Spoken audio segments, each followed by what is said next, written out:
गुजरावाटी अंतर्राष्ट्रीय हवाई अड्डे पर आपका स्वागत है। नवी मुंबईच्या विमानतळाला द्या दिवा पाटलांचं नाव. तर तिकडच्या जो भगत आहेत त्याच्या अंगात ती देवी आलेली आणि सांगत होती जशी माझ्या तुरब्यात पालखी काढली तशी तुम्ही पण काढा.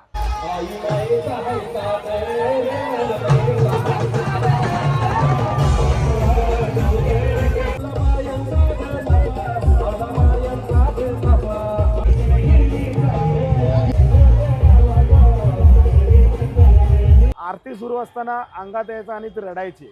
मी गावदेवी आहे, मला पण पालखीत बसायचं आहे, माझा पण मान आहे.